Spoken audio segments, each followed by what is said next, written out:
David, je me réjouis de te revoir de nouveau pour l'étude de l'hébreu coranique. À ta santé, in vino veritas, c'est aussi à la santé de tous les auditeurs. À la tienne. Ouais. Donc, aujourd'hui, on va retrouver les mots hébraïques hébreux dans le Coran et on est arrivé à la lettre Bakama, à la racine du verbe Bakama, Bakaf Min. Bakaf Min. Nous, on suit un dictionnaire des mots coraniques à travers par le biais des racines. Je vous donnerai les liens après. Alors, Bakama, en fait, c'est un terme qui revient 6 fois dans le Coran. Et la première fois dans cette liste que tu as, dans ce dictionnaire, c'est le chapitre 2, verset 18. Et on va voir comment ça a été traduit, il faut qu'on le cherche. Excusez, voilà. Donc, voilà, recherche Bakama. Bakama. Alors, ça a été traduit par muet. Muet. Je l'ai traduit, c'est Sommun bukmun umyun fahum la yarji'un. Sommun, ça veut dire sourd. Bukmun, ça veut dire muet. Umyun, ça veut dire ils sont aveugles. Voyons comment Chouraki l'a traduit, Bukmun. On va voir si tu es d'accord avec lui. C'est le chapitre 2, le verset 18. Alors, c'est la même chose, il a été traduit par muet. Est-ce que ce terme se trouve en hébreu? Non. Non. Ce n'est pas de l'hébreu. Donc, je pense que c'est une racine locale. Ou autre. Mais bon. Ou autre.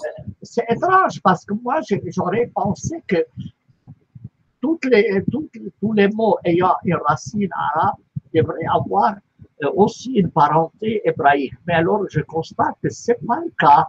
Alors, soit que l'arabe est plus large que l'hébreu, soit que l'hébreu. Alors, question. Oui. Comment on dit muet en hébreu? Il aime. Il aime. Il aime. Il aime.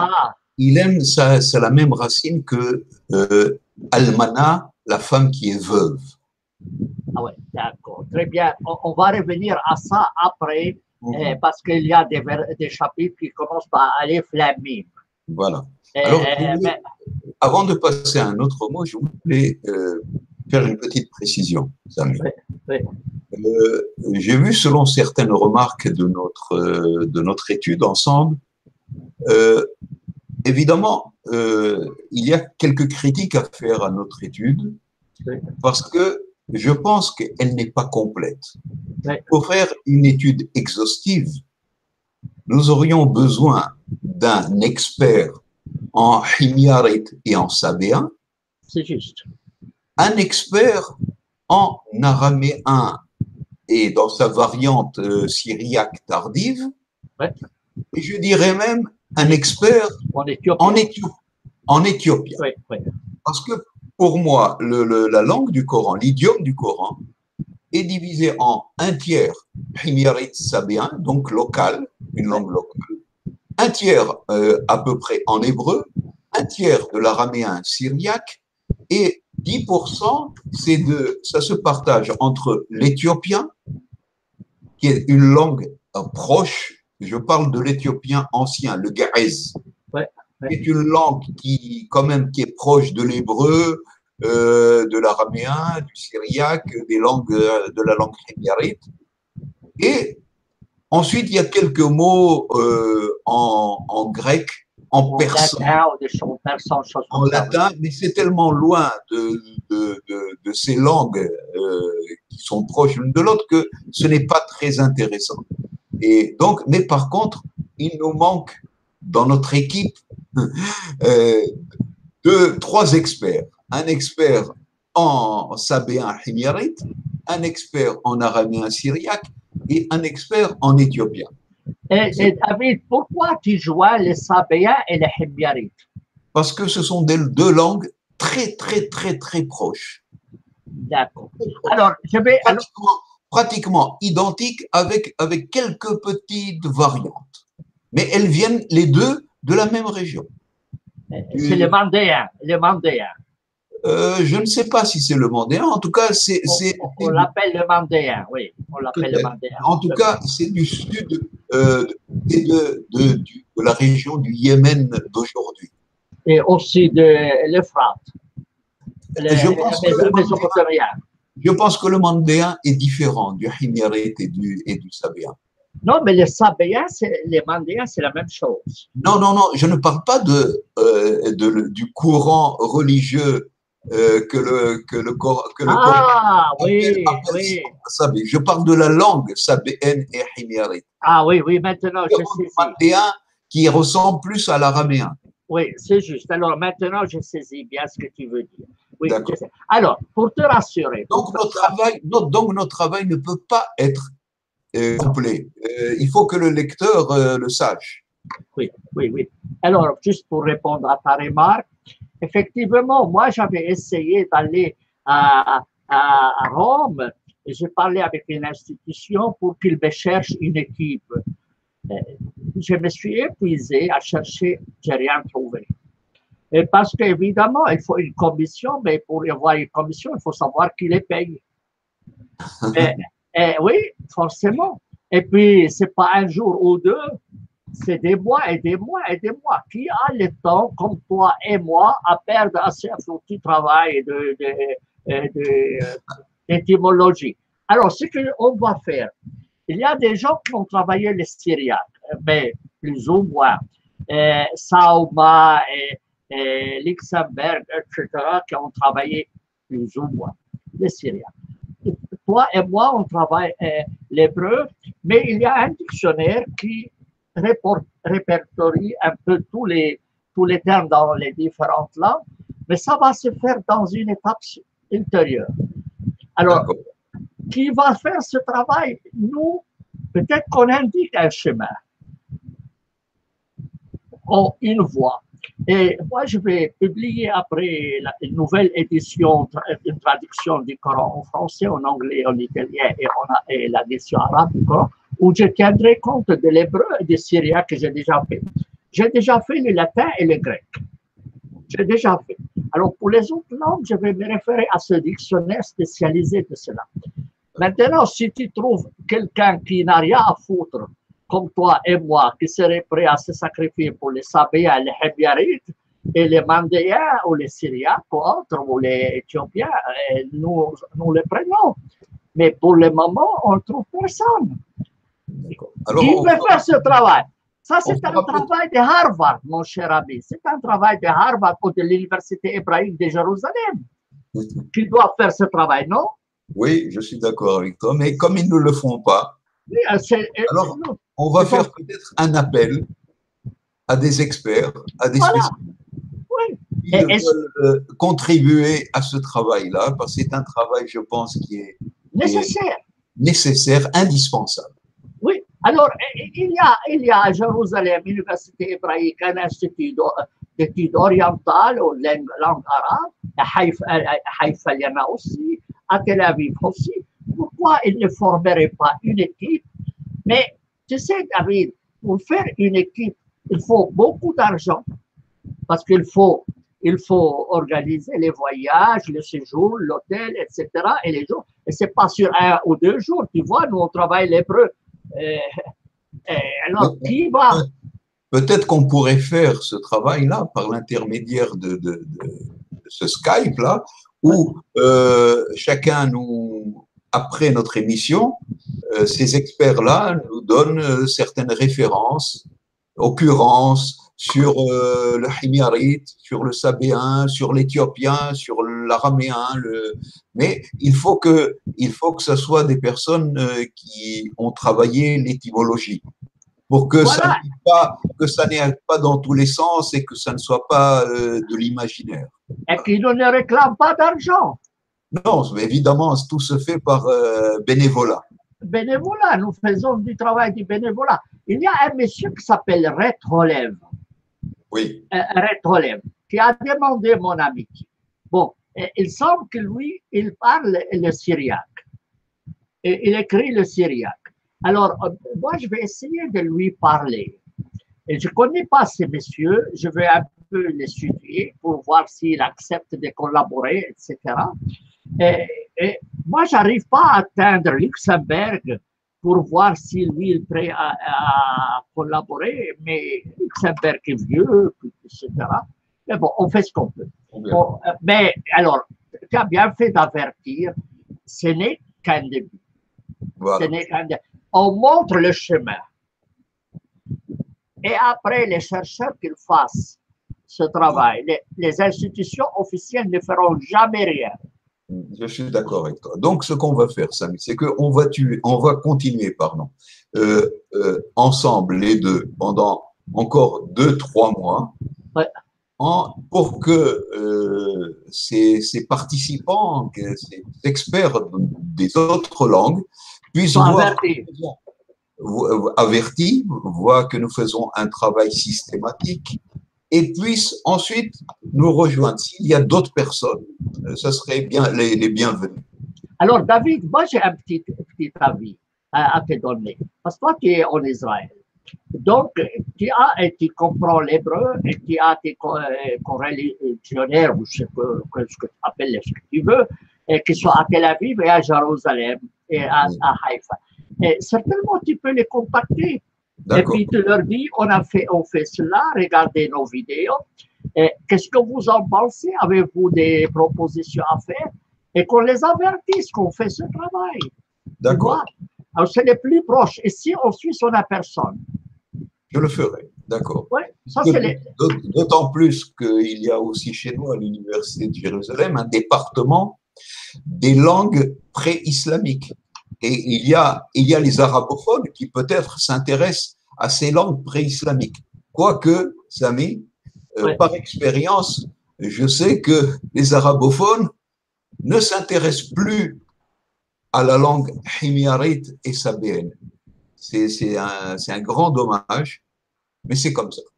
Bon. Oui, j'aurais associé, il y a un institut d'études samaritaines à Naplouse. Oui, mais c'est de l'hébreu. C'est l'hébreu. Oui, mais c'est déjà ça. Ça veut dire si eux ont une idée ou on peut les avertir qu'on fait ça. Et qu'est-ce que vous en dites? Il faut voir si à Hébron ou à Naplouse, une faculté pour les études de langue sémitique. Mais ça m'étonnerait. Ça m'étonnerait. Ça m'étonnerait, oui. Oui, mais peut-être, il faut chercher partout, en tout cas. À propos, tu sais que mon ouvrage, Les erreurs linguistiques du Coran, ça sera pris par un groupe d'étudiants de langue arabe qui en feront leur diplôme pour leur licence. Eh ben, ils veulent prendre le livre et puis ils vont les décortiquer et sortir un ouvrage, soit pour ou soit contre. Je dis, on s'en fout, pour ou contre. L'important que vous l'étudiez. Et ça sera leur mémoire de lauréat.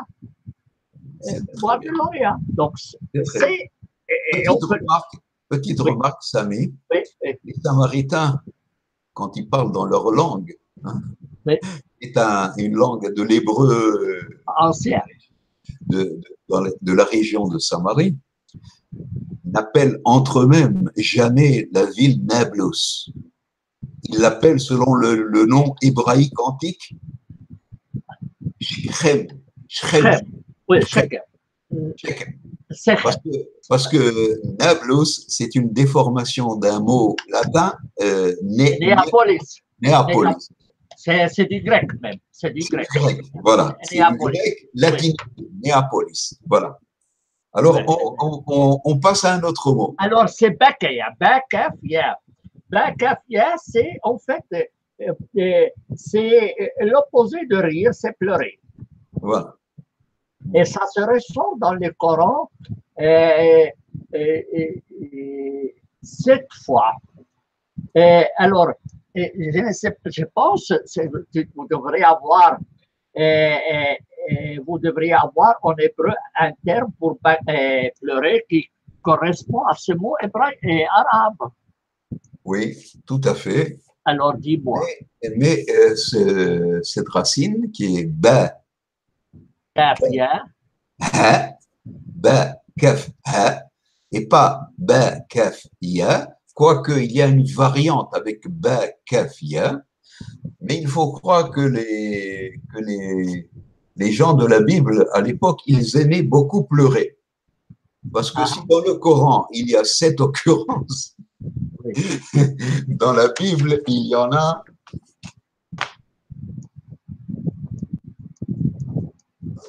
130. Oui, mais bon, les livres, la Bible, c'est 4 5 fois plus grand que le Oui. Coran. Oui, mais sinon, entre 10 7, fois. oui, Oui, mais oui. entre 7 et 130, ça montre ça. Oui, Mais oui. il y a des livres particulièrement où on ne fait que pleurer. Et Comme c'est lesquels? C'est Lamentation, n'est-ce pas? N'est-ce pas? voilà, les lamentations. Tu vois, j'ai des réminiscences, tu vois. Oui. Alors, je vais te donner une occurrence de Bacha, hein? Juste une pour que. Alors, en fait, tu dis la racine du mot bakaya en hébreu, c'est bakaha. Oui, Bakaha, oui, voilà, exactement. pas bakaya. Non. Ah, très bien, c'est déjà quelque chose. Oui. Alors, Alors, la je vais racine te est donner. bakaya. Je dois le marquer. Alors, Oui. la racine en hébreu, c'est bakaha. Bakaha. Voilà. Alors, dans le même sens, oui, tu me donnes une occurrence, et moi, je la vérifie dans la Bible. Une occurrence, et ça se trouve partout dans la Bible, mais je vais te donner une occurrence justement du livre des Lamentations. Oui. Jérémie, Lamentation, oui, dis-moi. Non, pas Jérémie, Lamentation, oui. Le chapitre 1, ah, oui. Le verset 2. Alors, c'est très bien, ça commence par pleurer. Voilà. Elle passe des nuits à pleurer et les larmes couvrent ses joues. Alors, lis-moi la phrase, c'est... Bacho tibke balayla. Bacho, ça veut dire quoi, Bacho? Pleurer. Elle reste là, Bacho. Bacho, baka, tibke, tibke. 2 fois. Bacho tibke. 2 fois. Tu pleureras la nuit. Ah, Bacho tibcha, belayla. Mais pourquoi elle répète là, Bacho tibcha? C'est un style pour appuyer sur le verbe. Tu pleureras la nuit. Alors, on peut dire, elle pleure pleurant. Voilà. Elle passe des nuits à pleurer. Mais on peut voir comment on l'a traduit Shoraki, parce que j'ai la Bible de Shoraki. Oui. J'ai la Bible de Shoraki. J'ai la Bible de Shoraki en hébreu. Oui. La Bible de Shoraki. Mais bon, on aurait pu l'avoir en ligne. Alors, Shoraki, la lamentation, c'est vite vu. Excusez, 1341, 1341, 1341, c'est mieux. La prochaine fois, on cherchera la Bible 1341, 1341, et lamentation. Oh là là, c'est pas simple se retrouver dans ce livre, Lamentation, quoi. Alors, oui, chapitre 1, oui, elle pleure dans la nuit. Voilà, 2 fois. Oui, mais c'est une mauvaise. Elle pleure pleurant. Elle pleure pleurant, voilà. Oui, elle pleure pleurant. Alors, oui. Voilà, ça c'est clair. Alors, c'est dans les lamentations. Mais Bacha Bacho Belayla. Non. Oui, non. Bacho Tebcho. Non. Bacho Tibke Balayla. Alors, qu'est-ce que c'est? Bacho pleure. pleurera la nuit. Qui pleure parce qu'il dit, elle passe des nuits, elle. Oui, mais c'est pleure, tu pleureras la nuit. Ici, ils ont utilisé la troisième personne dans la traduction. Oui, mais c'est une mauvaise traduction.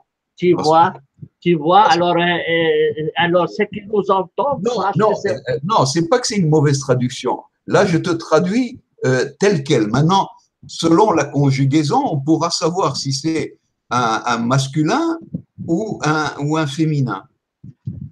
Mais Alors, David, le mot avant. Non, David.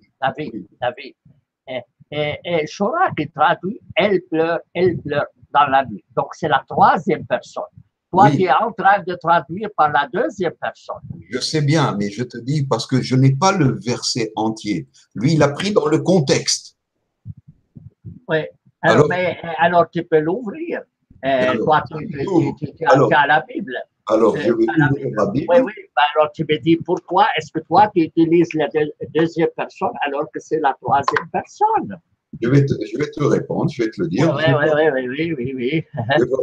Je ne vais pas être tendre avec toi. Hein. Non, tu ne seras pas tendre. Je ne peux pas. La vérité passe avant l'amitié. Hein. Alors, c'est lamentation. Oui. Alors, c'est lamentation, c'est comme ça. Tu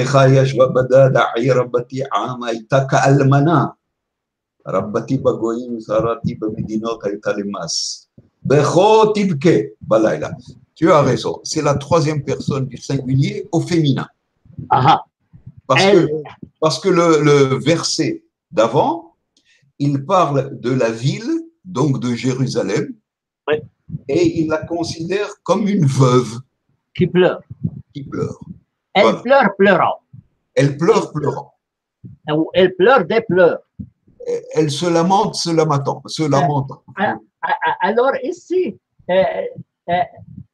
Becho Tepcha. Tepcha, quelle est la forme de Tepcha en hébreu ici? Est-ce que c'est les pleurs ou elle pleure? Non, le Tibke, oui, Tibke, Bacho, c'est un peu un impératif. Pleure, elle pleure. Elle pleure. Elle pleure. Ou qu'elle pleure. Voilà, c'est très bien. Qu'elle pleure. Elle pleure. Tu vois, Bacho, Tibke. Alors, c'est moi qui la traduit mieux, alors que la Bible. Alors, qu'elle pleure, et puis, qu'elle pleure. Elle pleure. Voilà. Qu'elle pleure. Elle pleure. Voilà. Alors, même Shora qui l'a mal traduit. Non de bleu. Alors, qu'est-ce que vous voulez que je dise, moi? C'est déjà Shora. Il a fait un exercice de style pour Shuraki pour redonner justement ce style typiquement hébraïque de revenir deux fois sur le même verbe pour appuyer. Mais oui, mais tu as dit c'est un verbe impératif, le premier. Le premier est impératif. Alors, qu'elle pleure, et lui, il n'a pas dit ça. Et lui, il a dit, elle pleure. Alors, c'est faux. Tu as raison. Oui. Alors, moi, je comprends mieux, toi et moi, je comprends mieux l'hébreu que Shourak, alors qu'il était un rabbin rabbinique. Tu deviendras bientôt un spécialiste de l'hébreu. Heureusement, quelqu'un qui reconnaît mes compétences. Mais bon, on passe à un autre mot. Alors, oui, il revient cette fois, c'est toujours dans le sens, les mêmes verbes. Alors, et après, maintenant, c'est Balaam d'elle. Balaam d'elle. Alors, Balad, il revient 19 fois. Balad, ça veut dire, c'est comme on dit le bled. Oui. Si tu veux. Soit dans la forme singulière, soit au pluriel, bilad, soit belda. Alors, il y a trois formes, bilad, balad et belda. qui revient dans le Coran sous ces trois formes. Le bilad, c'est le pluriel. Balad, c'est le singulier masculin. Et le balda, le féminin. Qu'en est-il en hébreu? Alors, ce n'est pas de l'hébreu. Il n'y a pas en hébreu de balad. Non. En hébreu, c'est ars. Mais ma question est pourquoi y a-t-il un doublon en arabe, balad et ard? Alors, d'où vient le deuxième le doublon, ard? Est-ce qu'il ne vient pas de l'hébreu ars? Parce que le sad et le dad. Je veux bien, mais nous, on est toujours sur balad. Alors, on n'est pas déplacé. Alors, avec... balad, il n'y a pas en hébreu. Non. Ah ah. Très bien. Alors, balad n'est pas en hébreu. C'est incroyable. C'est incroyable. Je n'aurais pas pu m'attendre à ça. Je ne m'attendais pas à ça, que balad ne se trouve pas en hébreu. Non. Alors, parce que dans les dialectes, on dit le bled. Oui. Le bled. Tu vois? C'est spécifiquement, d'après moi, local. Local, le bled. Local. Alors, d'où vient le mot bled? Alors, ça, il faut qu'on voie si moi j'ai quelque chose, mais bon, je ne vais pas revenir. Il faut aller chercher ailleurs. Qu'est-ce que c'est? Parce que, et tu sais, on est là que sous la forme substantif. On n'a pas sous la forme de verbe. De verbe. Ce n'est pas une racine verbale alors. Non, ce n'est pas une racine verbale. On n'a pas de racine. Et là, c'est ça ce qui pose les problèmes. Mais ça, c'est important, ce verset, ce mot. Rappelle lorsqu'Abraham dit, mon Seigneur fait cette contrée sûre. Contrée sûre. Moi, j'ai traduit par contrée. Par contrée, ville. Alors, je vais juste voir Chouraki, et juste 126, comment il l'a traduit 126. 126 et 126, 126. Et après, il faut voir dans les autres. Et il l'a traduit par pays. Pays. Pays. Moi, je l'ai traduit par contrée. Pourquoi j'ai choisi une contrée probablement à cause d'un autre mot qui existe. Et après, il y a belda. Quand il arrive à la belda, la forme féminine, belda mayitan. Alors ça, c'est la forme féminine. Je vais voir comment moi j'ai traduit et comment lui, il a traduit.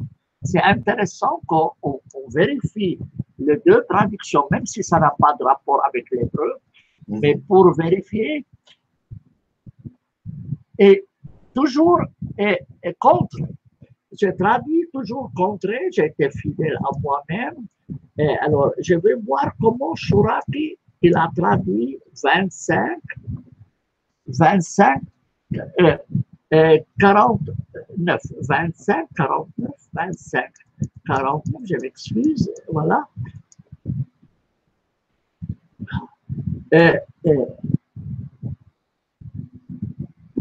Il l'a traduit, tu sais quoi?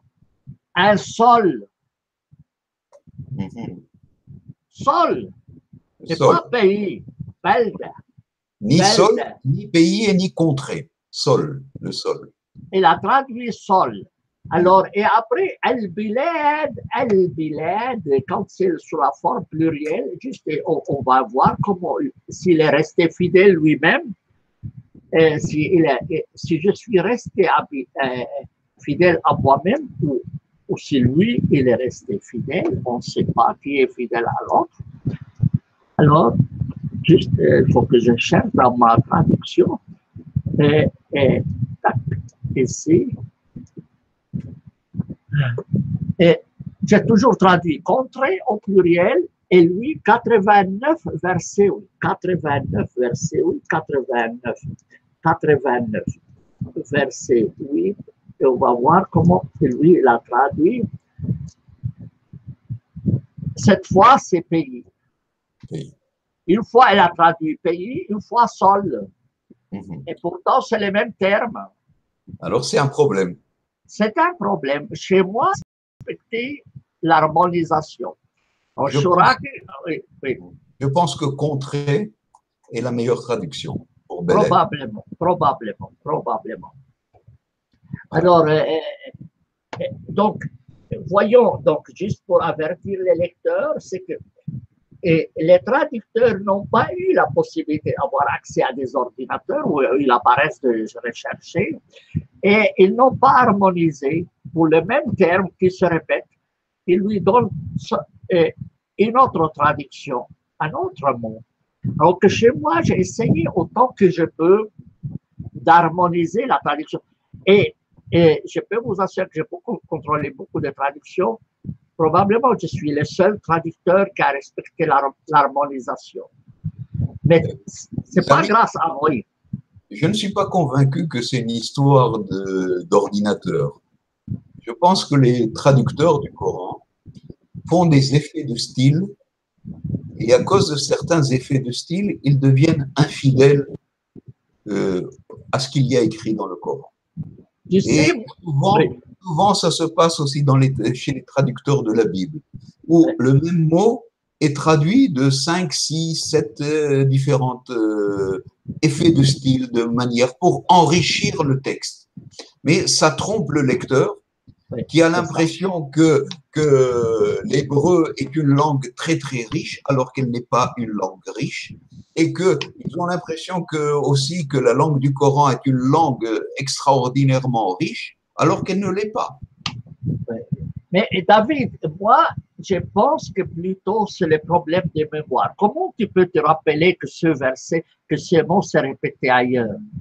C'est difficile.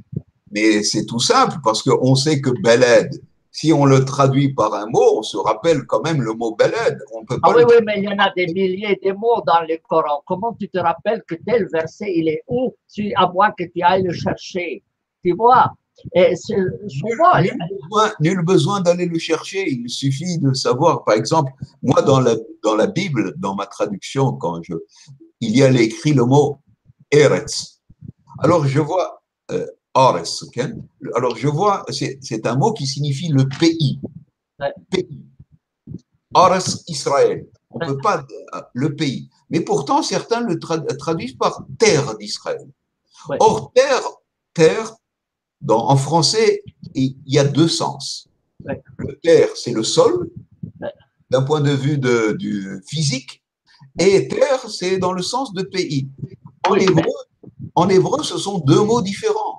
Oui, mais il n'y a pas que le RS dans le Coran ou dans la Bible, il y en a des milliers de mots. À moins que tu fasses vraiment une table de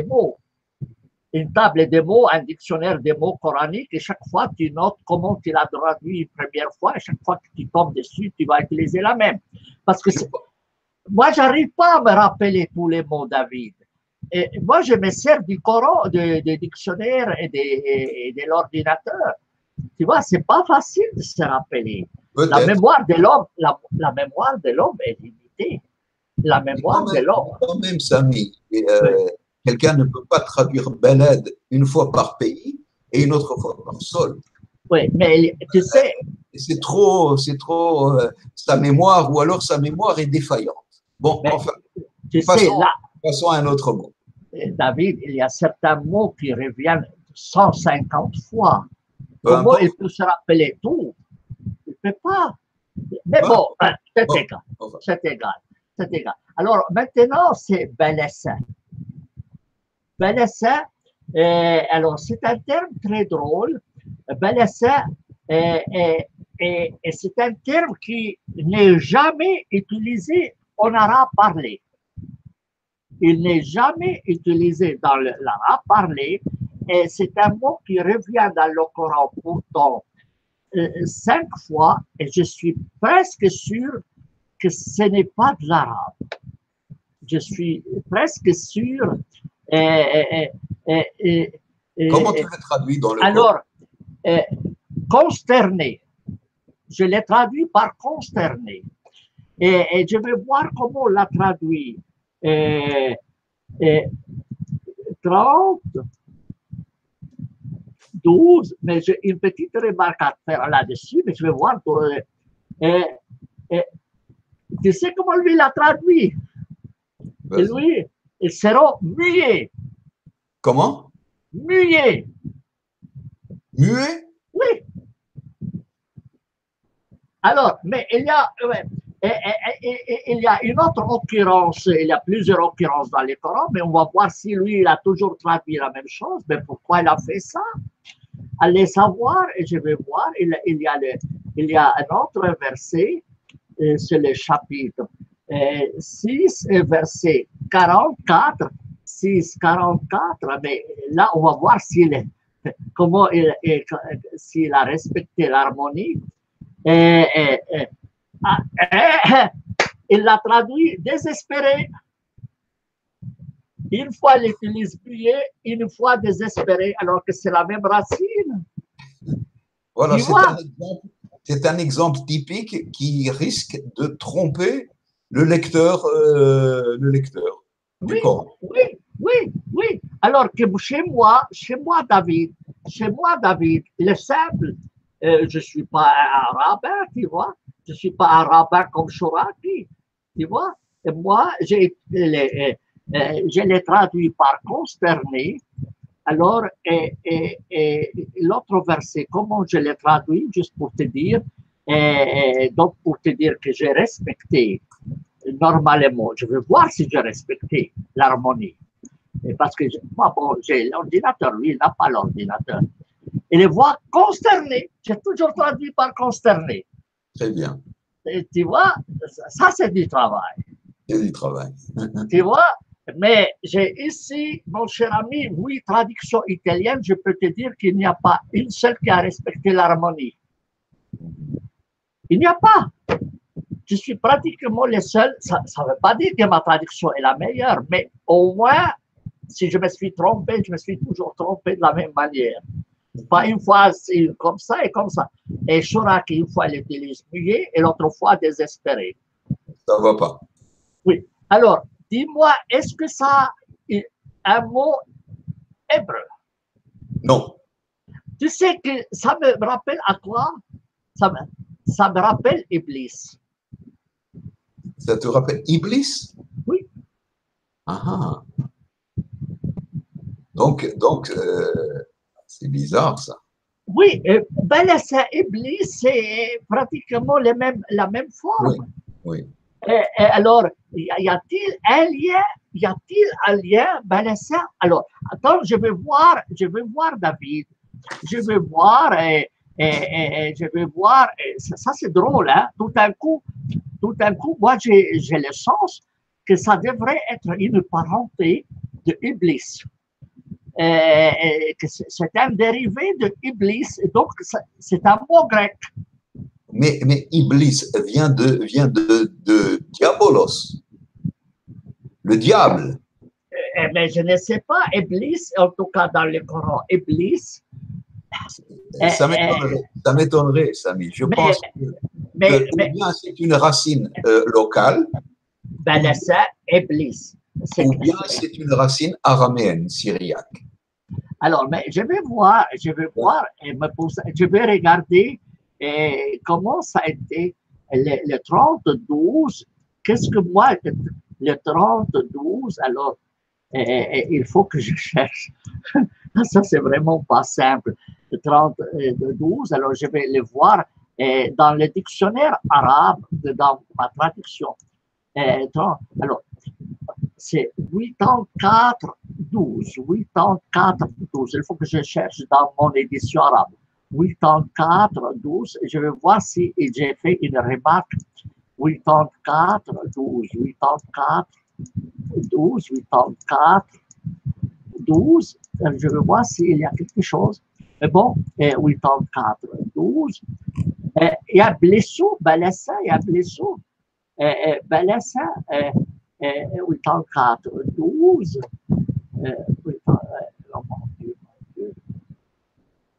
Blessou, il y a dessous. يسكتون لحيرة أو لانقطاع حجة. Alors, effectivement, ça a été traduit. Ils se taisent pour raison de perplexité ou parce qu'ils n'ont plus d'arguments. Ça a été traduit et les dictionnaires arabes ou spécialisés, appelle-les comme tu veux, je suis sûr qu'ils ne sont pas d'accord sur le sens, parce que ce terme n'est jamais employé en langue arabe. Moi, je ne l'ai jamais et tu l'as mis nulle part ailleurs. Il faut chercher du côté du himyarite ou de l'araméen. Oui, ouais. En tout cas, mais moi, ça me dit, ben là, ça me dit qu'ils ont été, oui, Iblis, il faut voir Iblis, d'où est-ce qu'il vient, Iblis. Iblis vient du grec diabolos. Alors, ça, c'est ce que toi as dit. Alors, mais je vais quand même le chercher. Reste avec moi pour vérifier parce que on est embêté avec ce mot Iblis, avec ce mot arabe, Balassa, Iblis, Balassa, Iblis, Iblis, Iblis, Iblis. Parce que dans mon édition arabe, qui est très riche normalement, il y a Iblis. Alors, Iblis, je crois, il n'est mentionné qu'une seule fois, Iblis. Si je me trompe, Iblis, qu'est-ce que c'est? Iblis, je ne sais pas, il faut que je vérifie. Mais bon, ça, c'est une autre voie. Alors, il faut voir. Ce que je me souviens, c'est que Iblis vient du mot grec diabolos. Mais, oui, c'est clair, c'est clair. Mais ça me semble être une coïncidence. Mais on passe au mot suivant, s'il te plaît. Oui. Alors, le mot suivant, il y a là, Iblis. Ben, ça, on a dit qu'on ne l'a pas en hébreu, et puis ça pose un sacré problème. Bala'a. Bala'a, en fait, il est utilisé une seule fois dans le Coran. C'est au verset 11-44, au chapitre 11-44. 11-44. Et c'est compris normalement dans le sens avalé. Tout à fait. Bala, absorbé. Tout à fait. Et Chourak, il a traduit 11, 44. Alors, on va voir si tu confirmes. Résorbé. Résorbé? Oui. Non. Absorbé. Avalé. Et pas absorbé. Absorbé, ce n'est qu'un liquide. Mais c'est absorbe ton eau. Oui, c'est du liquide. C'est seulement un liquide. Avaler, oui. Ça peut être aussi de la nourriture. Oui. Alors, avaler. Alors, ce verbe, cette racine verbale se trouve effectivement dans la Bible beaucoup de fois et sous toutes ses formes. Oui, mais attention, absorber, tu es sûr, c'est le mot pour l'eau? Je pense, oui. Pour un liquide. Absorber un liquide. On dit pas, je pense pas qu'on dit absorber. Une nourriture, non, absorber de la viande ou bien absorber du couscous. Non, tu as raison. Alors, c'est avalé. Alors, je vais corriger ma traduction pour la prochaine édition. Pour le moment, c'est pas avant 2-3 ans. Hein? On est en train de travailler. Avaler. Bella, oui. En hébreu. Oui, et ça se trouve près de 80 fois dans la Bible, mais oui. Et c'est toujours dans le sens d'avaler, oui. Et ça a pris aussi un sens péjoratif, parce que quand on avale quelqu'un, on lui fait du mal. C'est-à-dire, quand c'est pour quelqu'un, ça signifie on l'exploite. Alors, et donc, mais je vais te donner le sens premier de ce terme, une occurrence biblique. Oui, dis-moi. Et de quelque chose de très connu dans le livre de Jonas. Jonas, ah oui, c'est la baleine qui avale Jonas. Voilà, la baleine qui avale Jonas. Alors, tu vas voir ça dans Jonas, Ouais. dans le chapitre 2, le verset 1. Et verset 1. Et des entrailles du poisson, il pria Yahvé, son Dieu, il dit, il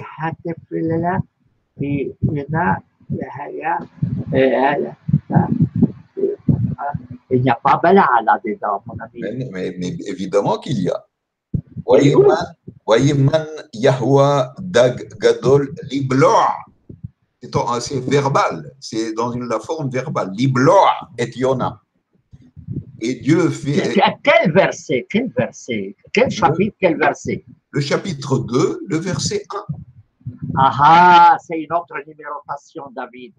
David, c'est pas la même numérotation. Oui, oui, c'est ça les problèmes. Alors, tu as raison. Alors, il faut que je revienne. Donc, il y a un problème de numérotation. Mais parce que c'est pas toujours la même chose. Alors, c'est en fait. Alors, attends. Alors, oui, c'est dans l'édition autre, c'est le chapitre 1, verset 17. Ah bon? Alors, donc, Oui. la séparation entre les chapitres est différente. Oui. Oui. Alors, effectivement, c'est juste là, tu as le Bala, oui. Alors, Veyamo, Yehva, Deg, Gedol, les Bala, oui, les Bala, relis-le, lis-le en hébreu, en bon hébreu. En hébreu. Wayaman Yahwa Dag Gadol Libloa et Yona. C'est blanc. Oui. Alors, la numérotation est autre. Alors, c'est Jonas, chapitre 1, verset 17. Verset 17. Alors, c'est très bien. Alors, cette racine est tellement riche qu'elle a, en hébreu, qu'elle a encore une fois des significations dérivées. Et il y a même le nom d'une ville qui s'appelle Bela. Bela, oui. Bela. Bela. Oui. Et attends, David, ici, ils l'ont traduit dans la Bible de Jérusalem, engloutir. Encore une fois, c'est pour enrichir. Je ne pense pas que quelqu'un, quand il parle et qu'il mange et qu'il dise, c'est un peu un ogre qui dit j'engloutis. Ça, c'est pour une baleine, il engloutit Yona. Mais en principe, pour un être humain, on dit il avale. Alors, quand tu dis j'avale la nourriture, alors tu dis Bala. Anibolea. Oui. Ah, alors, c'est Bala, c'est avaler, tu as raison. C'est Bala, c'est pas engloutir et c'est pas absorber ni comme l'a traduit notre copain. La langue hébraïque est beaucoup plus pauvre que la langue française. Ah oui. Et un peu paysanne. Et un peu paysanne et un peu rustre. Oui. Alors, ça, oui. Je ne te fais pas dire. Je ne te fais pas dire. Après, ils vont me traiter de raciste. Alors que tu sais très bien, je ne peux pas être raciste puisque j'adore l'hébreu.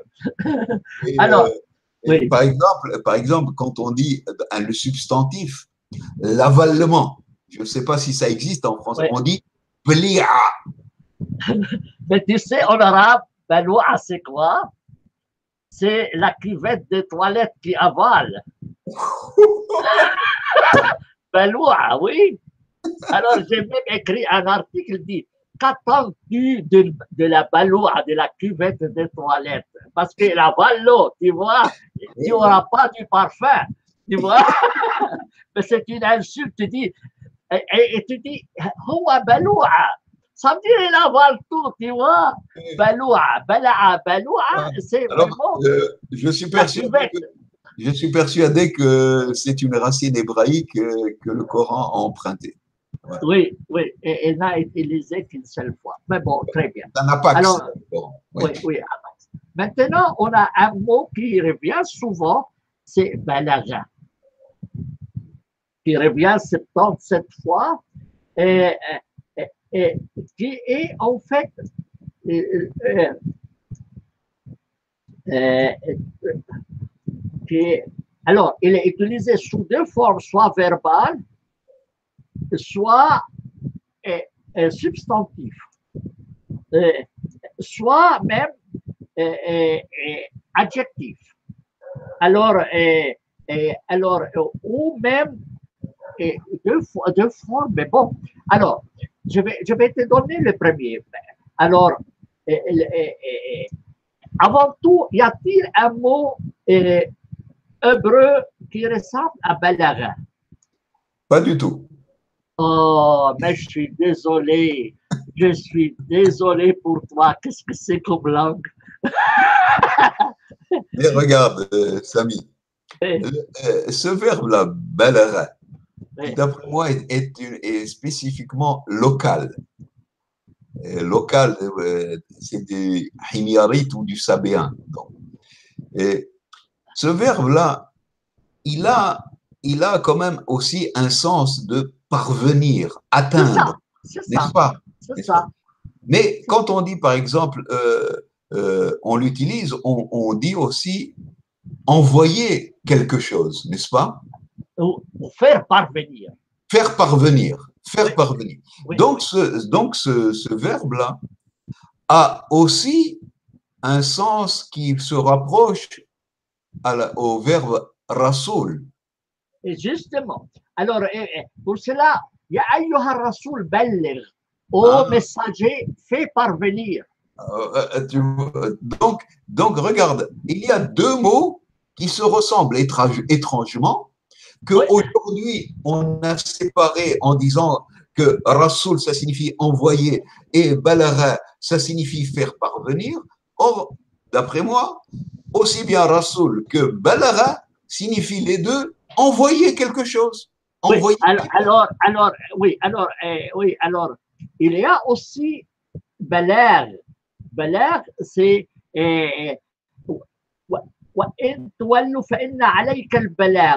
alors, tu n'as qu'à faire parvenir le message dans ce sens-là. Alors, attends, là, il y a quelque chose de très drôle. Il y a très drôle que je vais expliquer à nos lecteurs. Mais notre, il est un comme, alors que moi, je l'ai traduit par la communication. Balagh, ça veut dire à faire parvenir. Mais parce qu'en français, je ne sais pas quel mot. Mais je vais voir comment l'a traduit notre ami Chouraki, le balagh. Et ça vaut la peine. Mais tu n'as que. Il n'y a pas de la pervention. Il n'y a pas. Tu vois. Communication me semble être une extrapolation. Oui, mais je sais, mais je ne sais pas. Et il dit, alors c'est le verset, il est encore, alors, tu sais comment on l'a traduit? Alerte. Alerter? Oui, l'alerte, c'est à toi l'alerte. Non. Je vais vérifier en français un synonyme de parvenir, faire parvenir. Hein. Ouais.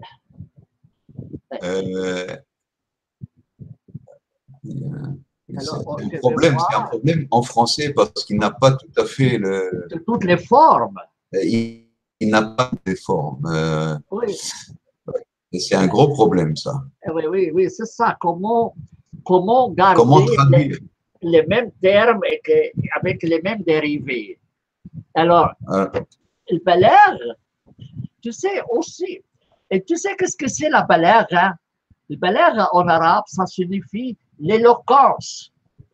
Mais tu sais pourquoi? Ça a été. Alors, balagh, hein, à partir de la racine, qu'est-ce que c'est l'éloquence? C'est l'art de faire parvenir le sens à l'auditeur. de façon claire.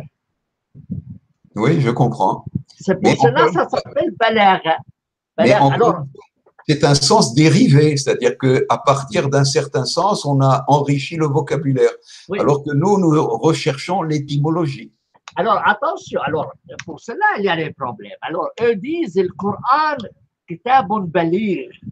Le Coran est un livre éloquent. Ou baligh, ça veut dire, c'est pas vrai, parce que 20% du Coran, on ne le comprend pas.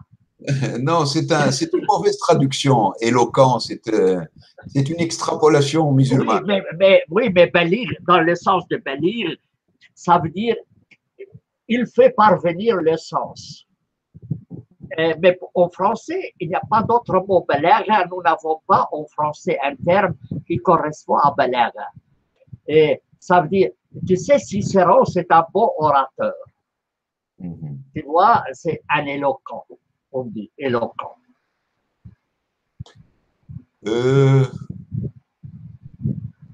Je ne suis pas satisfait de cette traduction. Oui, je sais, mais trouve-moi un autre mot pour balagha, il n'y a pas. Alors, je suis en train de chercher dans les synonymes. Allez-y. Alors, comme dit ma petite fille, vas-y. Ma fille, elle me dit, vas-y, vas-y. est-ce qu'on ne peut pas, par exemple, traduire par expédition, expédier, par exemple, un livre dépêché, dans le sens de dépêche, de diffusion, diffuser. Il disait non, parce que balagha, c'est en fait à faire arriver. Faire comment? Faire parvenir. Ou faire arriver. Balagha. Faire arriver. Balagha al-Madina, quand tu dis balagha al-Madina, ça veut dire qu'il est arrivé jusqu'à la ville, ou il est parvenu à la ville. Balagha. Est-ce qu'on ne peut pas dire expédier? Parce qu'expédier, alors ablagha, oui, ablagha, ça, non, ça n'a pas le même sens, non. Ou alors acheminer. Tu n'as que l'acheminement.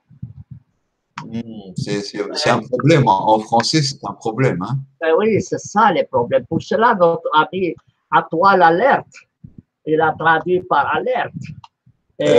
C'est pas possible. Alerte, c'est une autre signification.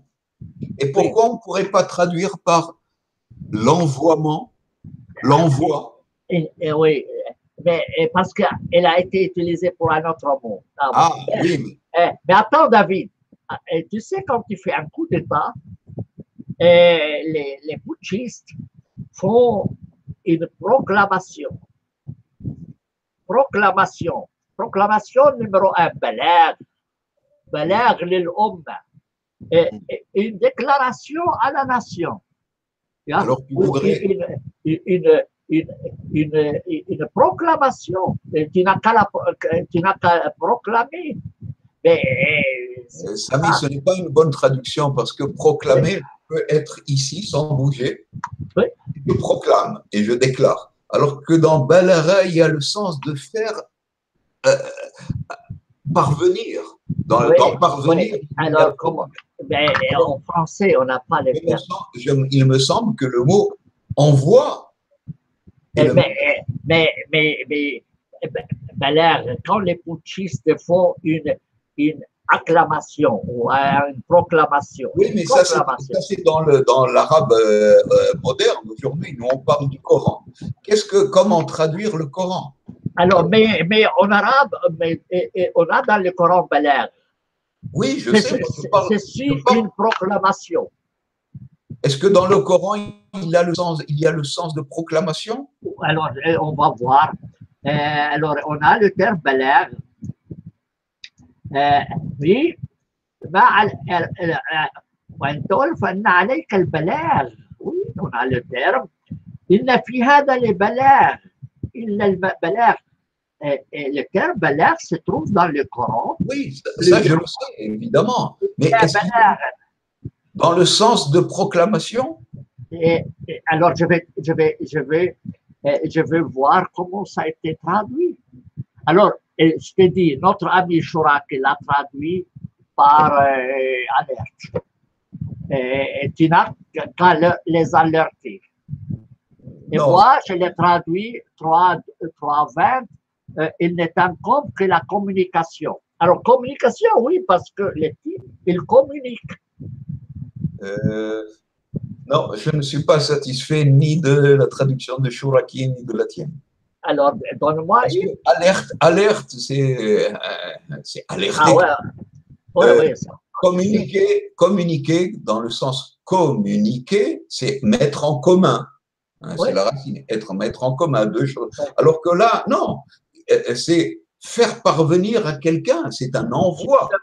Le français ne permet pas. Est-ce qu'on ne peut pas traduire par envoi? Un envoi?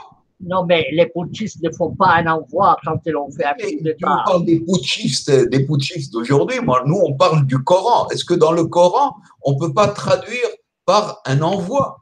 Non, balagh, non, c'est un message. Oui, mais attends. Alors, message, si tu veux. Parce que, regarde, Rasoul, certains le traduisent par envoyé, certains le traduisent par messager. Si tu dis que Balagha, c'est un message, alors il faut toujours traduire Rasoul par envoyé. Si on traduit Balagha par envoi, il faut Rasoul messager. C'est juste. Mais pour cela, moi, j'ai dû choisir un terme. Alors, pour Rasoul. Alors, dans ce cas-là. Alors, moi, je vais te prendre un terme où il y a le Rasoul. Et alors, prenons le chapitre 16, verset 35, où il y a les deux termes, Rasoul et Balagh. Alors, on va voir comment moi je les traduis, parce qu'il y a les deux termes. Il y a les deux termes. Donc, c'est un bon exemple. Hein? C'est un bon exemple où il y a les deux termes. Exactement.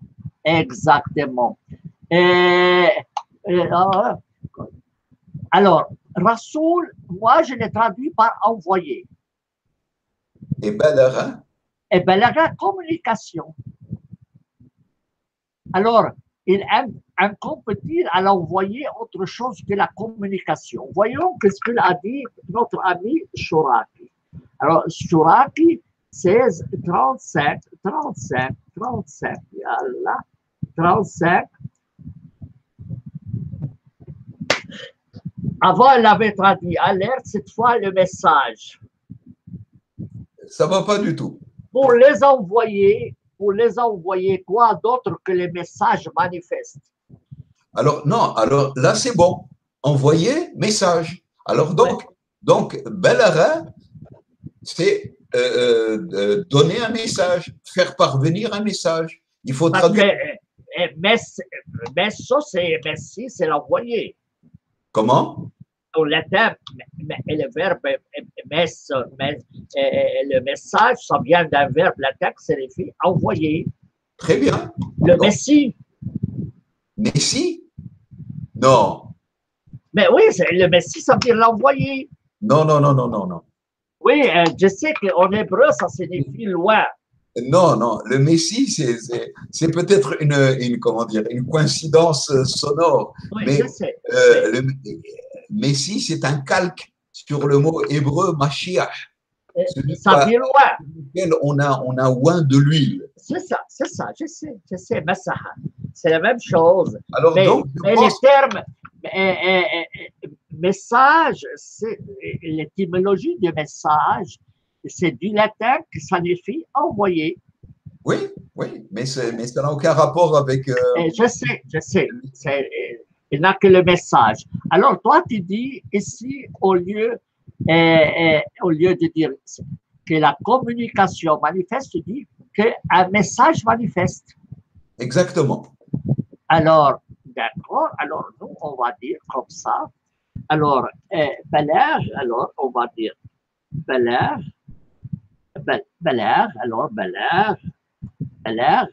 Alors, et, et yeah, je m'excuse.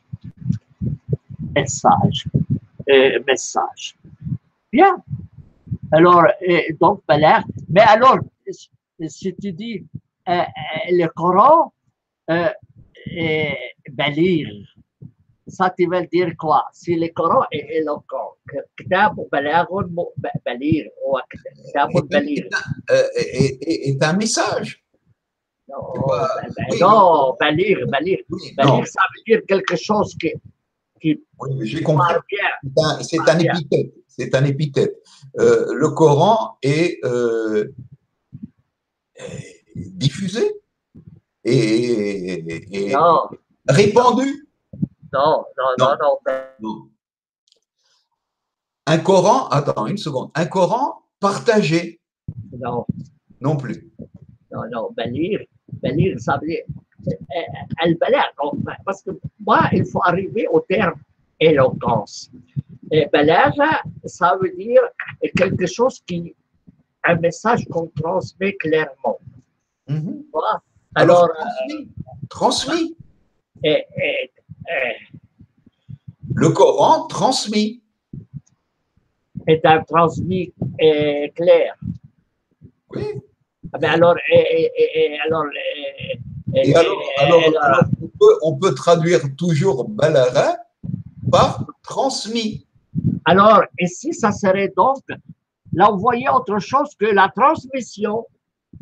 Voilà. Et alors, on gardera toujours balara dans le sens de transmettre, transmission. Pour cela, moi, j'ai dit communication. C'est autre chose, communication. Transmettre, oui, c'est. Mais après, tu vois, Balagh al-Madina, et tu ne peux pas dire elle a transmis, elle s'est transmis à la ville, non. Il est parvenu. Il est parvenu à la ville, oui. Alors, parce qu'il n'y a pas un mot de parvenir, il n'y a pas en français parvenir, parvention, non. Parvenance. Est-ce qu'il y a une parvenance? Il y a. Dans le sens de quoi? Parvenance. Alors, j'ai le dictionnaire.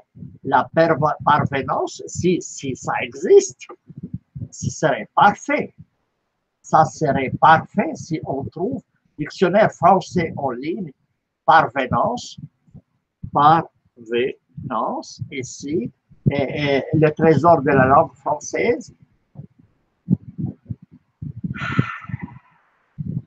Et tu l'écris avec E ou avec A? Parvenance. Avec E, parvenance ou parvenance? Oui. Parvenance. Il n'y a pas. Il n'y a pas. Non, ça serait du. Oui, du charabia. Non, ça veut dire que c'est une avance. Ah oui, attends.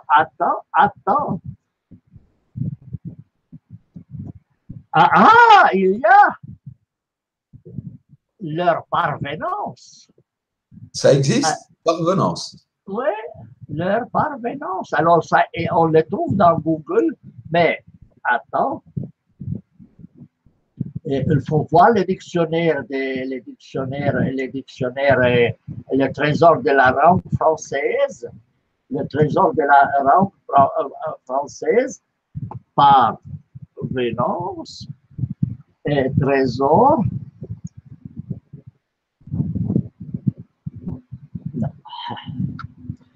Non. Le trésor de la langue française n'existe pas, mais il est dans Google. Oui, Google, ce n'est pas. Bon, c'est pas un dictionnaire Google. Mais bon, ça veut dire que quelqu'un a senti l'obligation de. Parce qu'on dit il y a parvenant, par contre. Parvenant, oui, mais parvenance, je n'ai jamais entendu ça. Oui. Alors, en tout cas, Samy, et pour conclure, puisqu'on va arrêter là, on a ici un exemple frappant de la difficulté pour un traducteur de traduire deux langues qui sont totalement différentes comme la langue du Coran, ou l'hébreu, ou l'araméen, ou le himyarite, ou le sabéen, et des langues européennes. C'est un casse-tête terrible. Oui, oui, oui, oui. Et on ne se rend pas compte. Et dire, David, que j'ai traduit en 3 langues, pas une. Alors, Français, anglais et italien. c'est un travail monumental. Oui, on ne se rend pas compte. On pense que c'est. Parfois, pour un mot, il passe une journée. Il faut passer une journée entière. Par exemple, quand j'ai voulu traduire Rahman et Rahim, alors je me suis cassé la tête. Je me dis, d'accord. Je me dis, Rahman, le compatissant. Oui. Mais Irrahim, compatisseur. Le compatisseur. Oui. Je suis allé chercher dans le dictionnaire, ça n'existe pas, le compatisseur. J'ai traduit ça par Rahman, le clément. Oui, mais Rahim, qu'est-ce que je fais? Le clémenteur, ça n'existe pas. Le clémeur. Alors j'ai vu les traductions. Rahman, le miséricordieux, Rahim, le très miséricordieux. Ça ne veut rien dire. Et pour cela, moi, j'ai dû me battre avec ce mot. Et tu sais, Chouraki, comme il a traduit, le matriciel et matriciel. Chouraki, il a développé un néologisme. Oui, et moi, je l'ai traduit miséricordieux, très miséricordieux. Oui, mais ça ne veut rien dire. Mais David, en italien, il y a. Comment? Alors, misericordioso, misericorde. Ah, magnifique. Oui, alors ça, je l'ai trouvé, mais c'est ancien. Miséricorde, ça existe comme adjectif, mais c'est ancien. Alors, en italien, parce que c'est une langue ancienne, du latin, encore c'est traduit. Oui. Mais en français, il n'a pas. Pour cela, j'ai dû écrire. Pourquoi Chouraki a traduit le matrician, le matriciel? Parce que Raham. Raham, c'est une racine hébraïque qui signifie la matrice. La matrice. Oui, et même en arabe, c'est la même chose. Mais le matriciel, le matriciel, je ne sais pas si ce n'est pas du charabia. Oui, et moi j'ai traduit en français, David, le tout miséricordieux, le très miséricordieux. Mais c'est faute de mieux. Oui, d'accord, mais tu as ajouté des mots. Mais il faut dire que moi, j'ai passé une journée sur ce mot. Moi, j'ai passé un mois entier, je n'ai pas trouvé de réponse. Tu vois la difficulté. Les gens pensent que, oui, il a traduit, c'est rien du tout. Je dis, mais traduis, puis tu me donneras de tes nouvelles. Traduis, tu me donneras de tes nouvelles. Il y a des gens qui me critiquent. Je dis, oui, mais tu fais comment? J'avais trouvé une traduction et j'ai sauté de joie. Je me dis, voilà, enfin, j'ai trouvé, je suis le seul à avoir trouvé. Quoi? J'avais traduit l'apitoyant, l'apitoyeur. Ah oui, ça c'est joli. Ça, l'apitoyeur, l'apitoyeur, c'est très joli. Et qu'est-ce que je découvre? L'apitoyant, et ça existe en français. Oui. L'apitoyeur n'existe pas.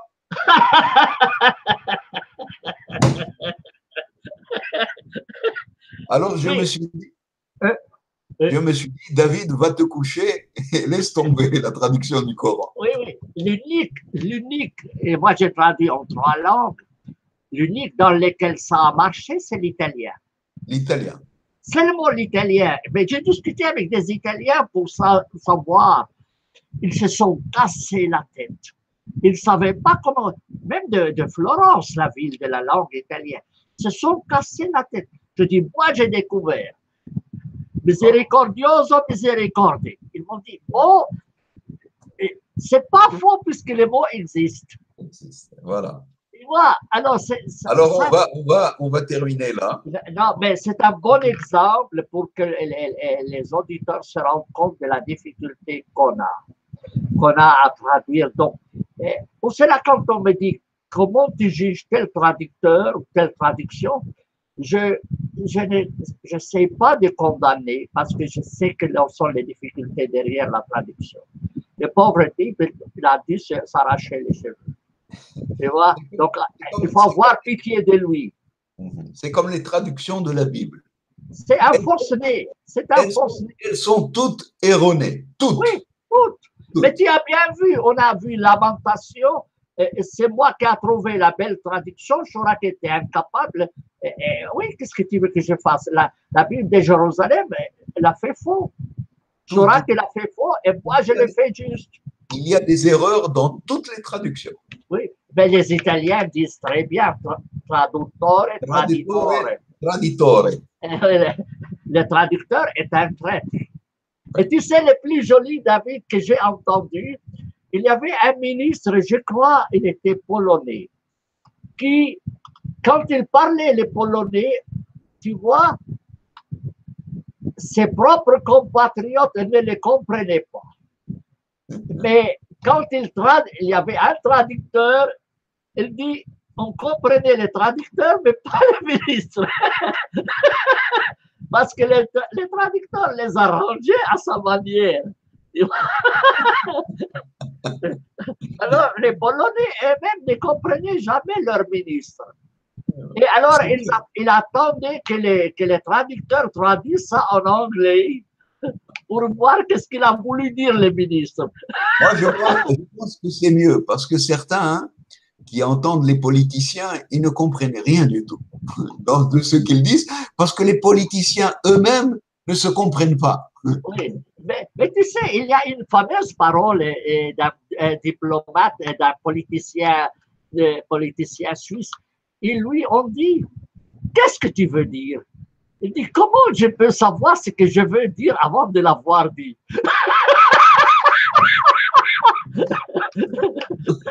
Comment peux-tu que je sache? Tu vois, c'est un problème. Alors, juste un petit avertissement. Non. Oui. Mais juste une dernière remarque. En Suisse, les lois sont en 3 langues. Et quand on fait une loi, on doit les passer en français, en allemand et en italien. Et on ne peut pas voter une loi avant qu'elle ait fait les traductions en 3. Mais donc, il fallait mettre d'accord 3 traducteurs, français, allemand et italien, qui sont quand même 3 langues différentes. Pour cela, les lois suisses sont les lois les plus faciles. Parce qu'ils étaient obligés d'adopter un langage qu'on pouvait traduire. Et le code civil suisse, par exemple, c'est un modèle de facilité. Et alors que le code allemand, d'une technicité impossible. Mais tu ne peux pas le traduire en français, les codes civils allemands. Alors, on a demandé au rédacteur du code civil égyptien, pourquoi tu n'as pas pris le code civil suisse? Il a dit, il donne l'apparence de la facilité. Mais après, pour les comprendre, vas-y. alors un mot de conclusion. Oui. Si on revient à notre Bible, au Coran, oui. mais ce Dieu-là, qui donne une Bible en hébreu, que personne ne comprend. Encore faut-il comprendre ce qu'il dit. Ensuite, il donne un Coran en arabe.